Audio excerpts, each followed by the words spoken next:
오늘 어버이 주일에 함께하는 우리 희엘 찬양대 찬양이 참 감동이 됩니다. 하나님의 축복과 은혜가 우리 가운데 충만하면서 부모님을 사랑해야 하는 고백과 축복을 나누는 것은 참 우리가 가진 영적 특권 중에 가장 귀한 것 아닌가. 하나님께서 오늘 어버이 주일날 여러분들의 얼굴을 보고 심령을 들여다보면서 하나님의 신령한 복으로 채우시는데 하나님의 크신 축복이 어버이 된 자 자녀들 모두에게 충만할 수 있기를 바랍니다. 한 가지 덧붙이면은 어버이 주일에 카네이션을 이렇게 다 다셨는데 평소에도 그런 생각했습니다만 참 고우십니다. 부모님의 아름다운 모습을 마음을 표현할 때 곱다는 표현 외에는 할 말이 없어요. 예쁘다고 하기에는 참 죄송하고 아름답다고 하기에는 지나침 있는 것 같고 참 고우시다, 이 표현이 참 의미 있는 말씀인 것 같습니다. 하나님께서 특별히 부모가 되는 여러분에게 축복을 주실 때 가정이 주 안에서 든든히 서가고 하나님의 은혜가 충만할 수 있기를 바랍니다. 오늘 어버이 주일이고요. 예배소 6장 1절 이하의 말씀으로 주님의 가정이란 제목으로 은혜를 나누고자 합니다. 한 인터넷 웹사이트에 햇빛 같은 이야기 시리즈가 있습니다. 참 마음을 뭉클하게 하고 또 마음 가운데 기쁨을 가져오는 그런 내용의 글들을 싣는 내용인데요. 그 글 중에 가족이란 무엇인가라고 하는 짧은 글이 있어서 소개하고자 합니다. 거기에 이렇게 적혀 있습니다. 가족이란 특별한 삶을 살아가게 하는, 우리를 하나로 묶어주는 보이지 않는 끈, 그것이 가족이다. 그러면서 연이어 이렇게 썼습니다. 우리로 하여금 누구 하나라도 아플 때 병을 같이 앓게 하고 아침마다 같은 치약을 쓰고 디저트를 더 먹겠다고 다투기도 하다가 돈도 빌려주고 또 때로는 서로 아픔을 주기도 하면서도 그 아픔을 달래주기도 하는, 울고 웃으며 사랑하게 만드는 작고 신비로운 끈, 그것이 가족이다. 성경 말씀에 준하지 않지만 조금 감동이 있는 그런 글이죠. 하나님께서 여러분의 가정에 또 가족끼리 어우러짐 속에 이런 하나님의 행복 가운데 함께하고 계시는 줄로 믿습니다. 오늘 본문의 말씀은 사도 바울이 예배소 교회에 편지한 한 글의 내용입니다. 오늘 본문의 말씀은 6장에 기록되어져 있는데요. 여러분 5장에 보면은 예수 그리스도와 교회 간의 아주 신비한 연합 관계에 대해서 설명하는 사도 바울의 말씀이 거기에 기록됩니다. 그리고 특별히 5장에는요 부부간의 관계에 있어서의 가정을 세우는 하나님의 말씀으로 권면한 내용이 나오죠. 여러분 아내에게는 5장 22절에 보면은 아내들이여 자기 남편에게 복종하기를 주께 하듯 하라, 이렇게 기록하고 있습니다. 또 남편에게는 5장 25절에 남편들아 아내 사랑하기를 그리스도께서 교회를 사랑하시고 그 교회를 위하여 자신을 주심과 같이 하라, 이런 권면이 있어요. 아름다운 권면이지요. 가정을 축복하는 하나님의 말씀이기도 하고요. 그렇지만 우리의 가정에 특별히 부부관계를 이렇게 생각해보고 돌아보면은 항상 기쁘고 항상 만족했던 것은 아니었던 것 같습니다. 그런데 그것을 눈여겨서 깊이 살펴보면은 우리의 믿음이 하나님 앞에서 충만할 때는 부부의 관계나 가정이 든든히 서왔던 것을 기억하게 됩니다. 그러나 믿음이 없는 자와 같이 세상 가운데 들어가 있는 어떤 순간에는 가정에 영향을 주어서 답답하고 힘들었던 세월을 함께 했음도 기억하게 됩니다. 가정에 있어서 부부관계가 얼마나 중요한 것인가, 또 부부가 예수 그리스도의 믿음을 가지고 서로 마음을 나누는 것이 가정의 행복의 기초가 되는구나 라고 하는 것을 깨닫게 됩니다. 그래서 오늘 본문의 말씀 6장에는요 이 부부간의 관계보다 더 중요한 가족의 관계가 있음을 명시하면서 보다 복잡하고 풀기 어려운 관계인 부모와 자식 간에 대해서 권면하고 있는 말씀이 오늘 본문의 말씀에 쓰여져 있습니다. 부부관계가 좋다고 해서 가정이 완성될 수 없는 것이지요. 중요한 것은 부모와 자식 간에 얼마나 화해하고 화목한 모습이 있는가가 가정을 아름다운 가정으로 만들어내는 결론적인 내용이라고 할 수가 있습니다.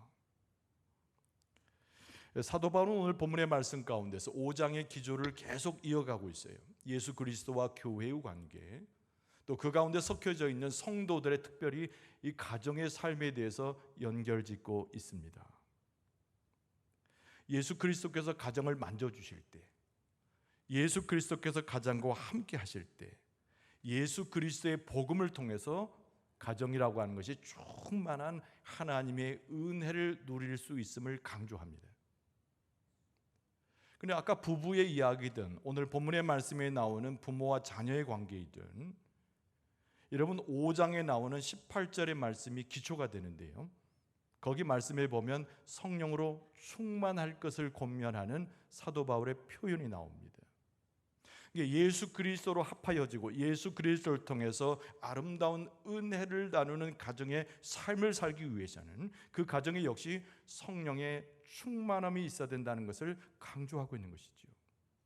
성령께서 역사하실 때 그리스도의 놀라운 은혜를 공급합니다. 성령께서 가정에 충만하게 될 때 하나님과 우리의 관계가 형성이 되어지면서 다스리시고 고치시고 우리 가운데 복을 주시는 가정의 의미로서의 하나님의 관계가 성립이 되는 것이지요. 그래서 사도 바울은 5장과 6장을 통해서 성령의 인도하심, 예수 그리스도의 진리, 그리고 하나님의 간섭하심 속에 가정이 충만한 축복과 은혜가 충만한 가정이 될 수 있음을 강조하고 있습니다. 하나님은 얼마나 자비롭고 하나님은 얼마나 친절하시고 하나님은 얼마나 우리를 기억해 주시는 분인 건지 오늘 본문의 말씀을 통해서 하나님께서 진리의 말씀을 가르쳐 주고 계시는 것입니다. 자, 오늘 본문의 말씀 가운데서 부모와 자녀에게 있어서 사도 바울이 권면했던 그리스도의 메시지와 그 음성은 무엇이었는가? 여러분, 첫 번째로 자녀들에게 권면하는 말씀이 오늘 본문의 말씀을 시작하고 있습니다. 부모님을 공경하고 말씀에 순종해야 된다고 하는 첫 번째 주제가 오늘 본문의 말씀의 시작 부분에 해당이 됩니다. 한번 따라설까요? 부모님을 공경하고 그 말씀에 순종해야 합니다. 그래서 오늘 본문의 말씀은 순종과 공경이라고 하는 두 낱말을 중심으로 해서 자녀들을 권면하고 있음을 보게 됩니다. 여러분, 먼저 1절의 핵심 단어는 당연히 순종이지요. 1절에 이렇게 기록하고 있습니다. 자녀들아, 주 안에서 너희 부모에게 순종하라. 이것이 옳으니라. 여러분, 순종이 무엇입니까? 순종을 우리는 무엇으로 정의하고 생각하고 있을까요? 여러분, 순종이라고 하는 것은 잘 듣는 것에서 시작이 됩니다. 잘 듣고 그 듣는 가운데 잘 행하고 반응하는 것입니다. 이것이 바로 순종의 의미입니다. 예를 들어서 원적인 의미를 따지고 보면 어떤 사람이 문을 두들겨요. 근데 집 안에 있는 사람이 누가 문을 두들기는지 궁금해합니다. 그리고 문을 열어주고 이 사람이 문을 두드렸던 그 목적을 알고자 문 두드린 사람의 말에 귀를 기울이게 되죠. 이게 어원적인 순종의 의미를 이야기해주고 있는 겁니다. 여러분, 부모님은 자녀를 낳았지요. 자녀는 부모를 향하여 이와 같은 마음을 품을 의무가 있습니다. 그래서 부모에게 마음을 두는 것입니다. 부모가 내게 있어서 어떤 마음을 갖는지, 부모가 나를 향하여 어떤 말씀을 하시고자 하는지 관심을 기울이는 것입니다. 그리고 부모님이 주신 말씀을 잘 듣는 것이지요. 그 무엇보다도 최선을 다해서 부모님의 말씀하는 것에 순종하고 행하는 것입니다. 여러분, 이것은 동서고금을 통해서 꼭 신앙적인 이야기를 하지 않더라도 모든 만유 인력의 하나의 법칙입니다. 모든 인류 가운데 함께 동의되었던 이야기입니다. 그런데 오늘 본문의 말씀에 우리가 하나 눈여겨보아야 할 말씀의 핵심적 표현 하나가 있습니다. 이런 것이 다른 것이 아닌 1절에 나온 대로 주 안에서라고 하는 표현입니다. 여러분, 사도 바울은 강조하고 있지요. 부모에게 순종하는 것, 부모에게 공경하는 것, 모든 사람이 이야기하고 너무 중요한 것인데 그리스도 안에서 복음을 이루는 가정에 그 자녀들이 기억할 것은 부모에게 순종하되 주 안에서 순종하라는 말씀으로 권면을 토하고 있습니다. 여러분, 왜 사도 바울이 부모에게 순종할 것과 공경할 것을 강조하면서 이 주 안에서란 말을 빼놓지 않고 썼을까요? 여러분, 사도 바울의 시대는 사도 바울의 서신을 받아든 자들이 전부 예수 믿는 사람들이 아니었습니다. 이방인들이었기 때문에 이 서신을 직접 읽은 사람은 예수 그리스도를 믿는 사람이었겠지만 이들의 부모는 복음을 거부하고 이들이 예수 그리스도의 공동체 가운데 있는 것을 못마땅히 여겨서 박해하는 사람들이 의외로 많이 있었습니다. 그래서 사도 바울이 편지에 글을 쓰면서 우리가 부모에게 순종하는 것 당연하고 공경하는 것 당연하지만은 예수 그리스도의 복음 안에서, 예수 그리스도를 믿는 믿음 안에서 부모에게 주시는 말씀은 순종할 것을 사도 바울이 강조한 것입니다. 만약에 어떤 사람이 효도를 앞세우고 부모에게 순종을 앞세우다가 부모의 뜻이 예수 믿는 것을 바라지 않을 때 그것을 쫓아간다고 하면 얼마나 어리석은 일이겠습니까? 그래서 사도 바울이 오늘 본문의 말씀으로 그 당시에 이방인 된 자로서 그리스도의 공동체에 들어온 사람들에게 말하기를 오히려 부모님을 잘 섬기는데 그 섬김이 부모님을 그리스도 안에, 하나님의 축복 안에, 성령의 인도하심 가운데 모시고 들어오는 순종이요, 그리고 하나님을 공경하는 것이 되어야 함을 강조하고 있습니다. 부모에게 순종하되 주 안에서 순종하라, 이 말씀은 예수 그리스도의 사랑을 입은 자들로서, 먼저 예수 그리스도의 사랑을 덧입은 자들로서 그 예수님의 사랑을 가지고 부모에게 순종하라는 말씀입니다. 하나님의 말씀을 알고 하나님의 율법을 알고 하나님께서 말씀하시는 의미를 잘 아는 사람으로서 그 말씀 안에서, 율법 안에서, 예수 그리스도 안에서 부모님을 잘 섬기고 순종하라는 말씀입니다. 예수 그리스도의 말씀과 예수 그리스도의 사랑으로 부모를 잘 순종하고 부모를 공경하게 되면 불신의 벽이 무너뜨려지고 그 가정에 구원과 평화를 가져올 수 있으니, 여러분, 주 안에서란 말은 주 예수 그리스도의 이름으로 예수 그리스도의 복음을 가지고 하나님의 사랑과 구원하시는 은총을 가지고 내 부모를 순종하고 공경하라, 이런 말씀입니다. 할렐루야. 그래서 오늘 본문의 말씀에 뭐라고 사도 바울이 맞장구 치면서 손뼉을 치면서 이렇게 얘기합니다. 이것이 옳으니라. 이 옳다라는 말씀은 하나님의 윤리와 법도에 맞다는 뜻입니다. 하나님의 성품과도 맞다는 뜻입니다. 하나님께서 명령하여 우리의 가정의 행복을 추구하고 하나님의 은혜와 복을 내리시길 원하는 그 하나님의 마음에 합당한 것이다. 사도 바울이 부모에게 순종할 것을 요청하면서, 그것도 주 안에서 순종할 것을 요청하면서 이것이 하나님의 공의와 말씀에 합당한 것이니 이것을 기억하여 네 부모에게 순종하라 말씀하고 있는 것입니다. 여러분, 순종과 더불어 나오는 낱말이 무엇이라고요? 공경하는 것이지요. 여러분, 2절 말씀해 보면은 내 아버지와 어머니를 공경하라. 할렐루야. 할렐루야. 한번 따라서 합시다. 내 아버지와 어머니를 공경하라. 잘 기억하세요. 이것은 사도 바울이 예수 그리스도의 권위와 하나님의 사랑을 덧입어서 권면하고 있는 것입니다. 그런데 이것이 사도 바울이 만든 문구가 아닙니다. 구약 성경에 나와 있는 하나님의 말씀을 인용한 것인데, 출애굽기 20장 12절 그리고 다섯 번째 10계명 중에 다섯 번째 계명을 언급한 신명기 5장 16절을 인용한 것입니다. 여러분, 10계명의 권위를 우리는 잘 압니다. 여러분, 하나님께서 이스라엘 백성을 사랑하시고 그들을 이끌어 가실 때, 하나님의 법도를 세울 때 모든 법령의 근간인 10계명을 주셨습니다. 10계명은 권위가 있는 것이지요. 10계명은 우리의 믿음의 삶의 뼈대가 되는 것이죠. 모든 것의 근본이 됩니다. 그런데 그 10계명 중에 우리는 꼭 기억해야 되는데요, 1에서 4계명은 하나님께 하는 것이지만 5에서 10번째 내용까지는 모든 것은 사람의 관계 가운데 하나님의 경명을 완수하는 것으로 기록하고 있습니다. 그래서 오늘 본문의 말씀 2절 하반절에 보면은 이것은 약속이 있는 첫 계명이니 이렇게 말씀한 거예요. 10계명 중에 5번째 계명인데 이 말씀을 인용하면서 뭐라고 표현했다고요? 이것이 사람들 간에 하나님의 축복을 받는 가정 간에 첫 번째 계명이라는 겁니다. 첫 번째 계명, 다른 계명도 귀하지만은 반드시 지켜야 될 계명임을 사도 바울이 강조하고 있는 것입니다.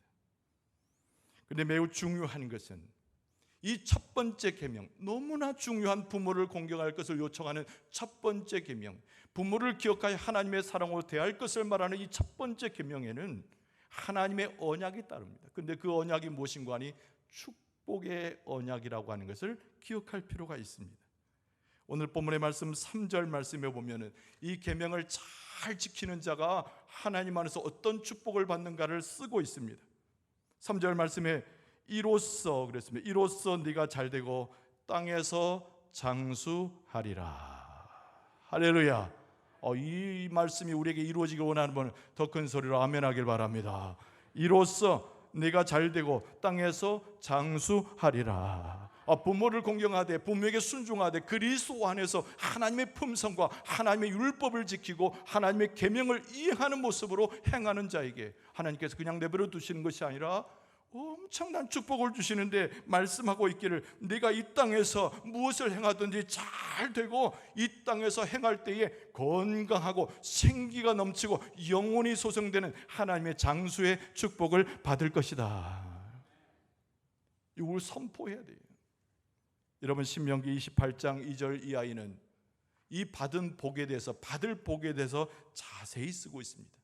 제가 이 말씀을 낭독해 드릴 텐데 이 말씀이 부모를 잘 섬기고 순종하고 공경하는 여러분의 가정에 임하는 하나님의 말씀과 약속이 될 줄로 믿습니다. 제가 이제 읽어드립니다. 신명기 28장 2절 이하에 보면은 내가 내 하나님 여호와의 말씀을 청종하면 이 모든 복이 내게 임하여 내게 이르리니 성읍에서도 복을 받고 들에서도 복을 받을 것이며 내 몸의 자녀와 내 토지의 소산과 내 짐승의 새끼와 소와 양의 새끼가 복을 받을 것이며 내 광주리와 떡반죽 그릇이 복을 받을 것이며 내가 들어와도 복을 받고 나가도 복을 받을 것이니라. 할렐루야. 다른 데서 그냥 하나님의 복이 쏟아지는 것이 아니에요. 하늘 문이 아무데나 열리는 것이 아닙니다. 오늘 말씀대로 주 안에서 하나님의 귀한 사랑을 품고 부모를 공경하여 사랑하여 그에게 잘하면, 순종하고 공경하여 부모에게 잘하면 이 복이 온다는 것을 성경은 우리에게 약속하고 있습니다. 이 어버이 주일에 우리의 마음에 결단하고 새롭게 변화되어서 부모에게 순종하고 공경하는 하나님의 백성들 머리 위에 가정에 이 축복이 하나도 남김없이 오히려 더해지고 더 넘쳐나게 돼서 하나님의 축복이 임하게 될 줄로 믿습니다. 여러분, 영국의 유명한 신문, 기독교 신문이 있는데 그 신문이 크리스찬 투데이라고 하는 신문입니다.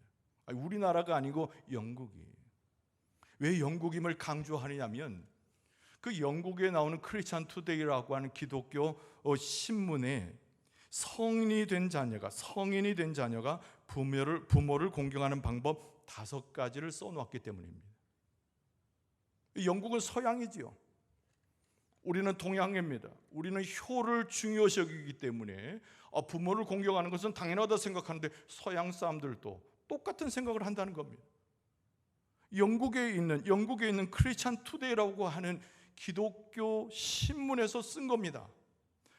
동서고금을 만론하고 모두가 다 하나님 앞에 선 자들은 부모를 공경해야 되는데 5가지를 일렀습니다. 제가 이제 소개할게요. 여러분, 첫 번째는 뭐냐면 자주 연락하라는 거예요. 자주 연락하라. 한번 따라서 합시다. 부모님께 자주 연락해야 합니다. 어른이 되면 장성하게 되면 결혼해서 먼 곳으로 가게 됩니다. 또 직장을 얻고 새로운 일자리를 따라서 옮겨가기도 합니다. 지역이 멀어졌을 때 부모에게 제일 필요한 것은 자녀가 자주 연락을 하고 방문하는 방법이에요. 자, 이 신문을 기고한 사람은 기독교인이고 이 신문에서 이 글을 쓴 이 모든 편집자들도 성실한 기독교인들입니다. 부모를 공경하는 방법 첫 번째가 자주 연락하는 거예요. 두 번째는 기도하기입니다. 기도하기. 따라서 합시다. 부모를 위해서 기도해야 합니다. 여러분, 부모를 위한 기도는 어쩌면 우리의 기도 제목 중에 첫 번째에 들어갈 수 있어야 됩니다. 여러분, 부모의 영적인 건강과 삶을 위해서 하나님의 보호하심을 요청하는 자녀들의 직접적 기도가 필요한 겁니다. 하나님께서 이 기도를 들으시고 부모를 안녕케 하실 뿐만 아니라 자녀에게 축복을 주는 근거로 삼으세요. 그래서 부모를 공경하는 5가지 방법 중에 두 번째, 기도하기. 세 번째로는요, 우선적으로 공경하기. 따라서 합시다. 우선적으로 부모님을 공경해야 합니다. 근데 이 뜻은 무슨 내용인가 하니 그 신문에는 이렇게 썼습니다. 친구를 만날 때, 직장 동료를 만날 때 자랑할 것의 1번을 부모님으로 하라는 거예요. 다른 사람에게 부모를 소개할 때도 부모님을 공경하는 자기 자신의 마음을 드러내는 것을 주저하지 말라는 것입니다. 어떻게 부모님을 공경하는가에는 그 사람의 말함과 타인에게 부모를 어떻게 소개하고 있는가에 드러내는 것인데, 이것이 하나님을 공경하는 사람, 하나님의 은혜 가운데 있는 사람은 당연히 부모님에 대해서 공경의 표현과 마음을 갖는다는 것입니다. 여러분, 네 번째는 최선을 다해서 자녀된 자가 살아야 되는 겁니다. 따라서 최선을 다해서 믿음의 삶을 살아야 합니다. 부모가 아이를 키울 때 부모의 소원이 무엇이었겠습니까? 내가 잘 되는 것이 아니라 이 아이는 나보다 더 많은 것으로 잘 되기를 바라는 것이 부모의 심정 아니었겠습니까? 근데 성인이 되고 결혼해서 밖으로 나가고 했던 자녀가 하나님의 은혜 가운데 풍성해지고 삶 가운데 건강하며 사람들에게 인정받을 만한 기쁨으로 인생을 사는 것이죠. 그 모습 자체로 부모가 기뻐한다는 겁니다. 부모를 영광스럽게 만드는 것, 부모를 존귀케 만드는 것은 그 자녀가 하나님 안에서 복된 삶을 살아가는 것이니, 여러분, 우리가 최대한 노력을 해서 하나님의 뜻대로 살고 하나님의 주께서 주시는 복을 누리고 하나님의 은혜 가운데 살아가는 것 자체가 부모의 영광이 되고 부모의 면류관이 되는 줄로 믿습니다. 그리고 마지막 5번째가 중요한데, 여러분, 무엇이겠습니까? 여러분, 마지막 5번째는 감사한 마음을 부모에게 표현하라는 거예요. 따라서 합시다. 감사한 마음을 부모님에게 자주 표현해야 합니다. 이것이 안 되는 분들이 가끔 있습니다. 어릴 적 부모가 나를 대했던 것 생각해 보거나 지금 부모와의 관계에서 실망한 사람들이 더러 부모님에게 감사를 표현하는 것을 주저하는 경우들입니다. 생각해 보세요. 부모가 완벽합니까? 그럴 수 없습니다. 때로는 실망을 주고 자녀로 하여금 어렵게 만듭니다. 그러나 부모는 자녀를 위해서 희생한 삶을 살았다고 말하는 것은 절대 과언이 아닙니다. 부모는 자녀를 위해서 희생했지요. 예수 그리스도를 믿고 하나님께 기도하면서 모든 삶을 내던져 주셨지요. 그래서 자녀된 자는 부모에게 빚을 졌는데 다른 빚을 져는 것이 아니라 부모에게 감사해야 할 빚을 진 겁니다. 그래서 우리가 부모님 앞에 항상 어떤 표현을 해요? 감사한 마음을 입술로 표현하고 삶으로 표현해야 되는 거예요. 아까 소개해드린 대로 영국에 있는 신문사입니다. 크리스찬 투데이라고 하는 영국에 있는 신문사입니다. 우리나라에 있는 신문사가 아니고 저 서양에 우리가 생각하기엔 부모를 괄시할 듯한 그들에게 있어서도 그리스도인으로 기독교인으로 한 가정을 이루고 하나님의 축복을 도모하는 그들에게서 부모를 공경하는 이 마음이 어쩌면 우리와 그렇게 닮아 있는지, 이 5가지의 모습으로 부모를 공경하라 권면하고 있던 것이죠. 언제든지 어느 곳에 있든지 무엇을 하든지 우리는 우리의 부모에게 순종하고 공경해야 될 줄로 믿습니다. 그것이 하나님의 사랑을 입고 그리스도 안에서 행복한 가정을 살아가는 자들의 가장 중요한 의미요, 첫 번째 해야 될 일이에요. 여러분, 두 번째로 오늘 본문의 말씀은 무엇을 가르칩니까? 이 부모의 도리를 다하라는 말씀으로 오늘 본문의 말씀을 닫고 있습니다. 여러분, 따라서 합시다. 부모의 도리를 자녀들에게 다해야 합니다. 연로하신 부모님들에게 죄송한 말씀이지만 부모를 섬기며 또 자녀를 두고 있는 자들은 이걸 좀 기억할 필요가 있겠죠. 여러분, 4절 말씀에 보면 또 아비들아 너희 자녀를 노엽게 하지 말고 오직 주의 교훈과 훈계로 양육하라, 이 말씀이 4절 말씀이 1, 2, 3절 다음에 붙어져 있는 구절입니다. 여러분, 부모와 자녀의 관계는 오늘 본문의 말씀에 정의해 보면 자녀가 믿음의 삶을 살아갈 때에 이 자녀를 제자로 삼는 첫 번째의 의무를 가진 자가 부모임을 가르쳐 주고 있습니다. 이 세상을 살 때 우리 자녀들이 어떤 모습을 삽니까? 이 세상을 살아가면서 우리 자녀들이 어떤 비전을 가지고 무슨 목적으로 살아갑니까?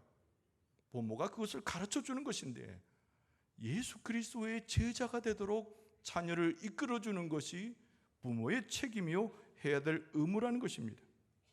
오늘 이 본문의 말씀 4절에 보면 바울은 여기서 아비란 단어를 한 번만 언급하고 있습니다. 그러나 당연히 어미를 포함해서 부모를 이야기하고 있는 것이 분명하지요. 여러분, 그런데 이 바울의 시대의 아비의 역할이라고 하는 것은 무서운 역할이었습니다. 자녀들에게서 부담되는 역할이에요. 때로는 마음에 안 들면 자식을 죽여도, 노예로 팔아버려도 그 당시에 법으로 제재할 방법이 없을 정도로 이 가정에서의 아비의 권세는 막강한 것이었습니다. 두려움의 대상이지요. 자녀들이 공경하기는커녕 그 마음 가운데 굉장히 불편함을 갖는 존재가 아비였습니다. 그러나 오늘 사도 바울은 그 법도를 바꿀 것을 요청하고 있는데 예수 그리스도의 그 법만이, 예수 그리스도의 사랑의 법만이, 하나님의 은혜의 법만이 그 당시에 팽만했던 그 부모의 역할과 생각을 바꿔놓을 수 있음을 확신했습니다. 그리고 나서 오늘 본문의 말씀에 사도 바울이 권고하기를 너희 자녀들 그리스도의 제자로 삼기 위해서는 첫 번째로 너희 자녀를 노엽게 하지 말라, 이 권면의 말씀을 넣은 것이지요. 무엇을 말합니까? 부모는 자녀들에게 있어서 청지기와 같다는 것을 강조하고 있는 말씀입니다. 청지기는 자기 재산이 아니고 그 주인의 재산을 맡아서 일을 하는 위치에 있는 사람이 청지기입니다. 여러분, 우리의 자녀는 우리가 생산했지만, 우리가 키웠지만 우리의 소유가 아닙니다. 하나님의 소유요, 하나님의 자녀요, 하나님께서 복되게 하신 하나님의 약속의 자녀들인 줄로 믿습니다. 자녀를 대할 때 청지기의 정신을 가지고 내가 내 감정을 따라서, 내 판단에 따라서 자녀를 다루지 말라는 것입니다. 내 생각과 판단으로 자녀를 다루게 될 때 자녀들이 노여워하고 부모의 마음이 막히고 있으니 사도 바울이 너희 자녀를 그런 식으로 노엽게 하지 말라는 말씀을 먼저 주고 있습니다. 그러나 중요한 것은 뭐지요? 믿음을 가진 부모가 자녀들을 제자로, 그리스도의 제자로 이끌어갈 때에 정말 적당한 것으로 가르치고 훈육할 것을 말씀하는 구절이 그 다음에 나옵니다. 이 마지막 구절이 매우 중요한 말씀인데 오직 주의 교훈과 훈계로 양육하라, 이 말씀입니다. 부모가 생각하는 것, 부모가 세운 규율들, 부모가 생각하는 교훈을 따라 가르치는 것이 아니고 예수 그리스도의 법을 따라서 하나님의 말씀하시는 말씀에 기초해서 예수 그리스도의 교훈과 하나님의 사랑의 훈계로서 자녀를 양육할 것을 부탁하고 있는 것입니다. 이것은 그리스도의 법이고 자녀들이 예수 그리스도를 따라가는 유일한 길이며 하나님의 축복을 받을 수 있는 가정에 매우 중요한 하나님의 메시지인 것입니다. 말씀을 정리합니다. 여러분, 부모를 공경하기 위해서 우리에겐 은혜가 필요합니까? 하나님께서 그리스도의 이름으로 우리에게 그 은혜를 공급하여 주실 줄로 믿습니다. 우리가 부모를 소중히 여기고 공경하는 데 있어서 어떤 도움이 필요합니까? 우리에게 달려오셔서 세상에 있는 것과 하늘에 있는 것을 털어서라도 우리를 도우시는 그리스도께서 우리와 함께해 주실 줄로 믿습니다. 우리 자녀들에게 양육하기 위해서 우리에게 지혜가 필요합니까? 예수 그리스도께서 이미 말씀의 진리 가운데 선포해 주셨고 하나님의 지혜로서 우리를 다스릴 것이니 자녀를 잘 훈계하고 양육하도록 하나님께서 축복과 은혜를 더해 주실 줄로 믿습니다. 우리 가정에 필요한 것은 다 하나님이 공급하세요. 믿습니까? 우리 가정에 필요한 행복도 하나님께서 주시는 줄로 믿습니다.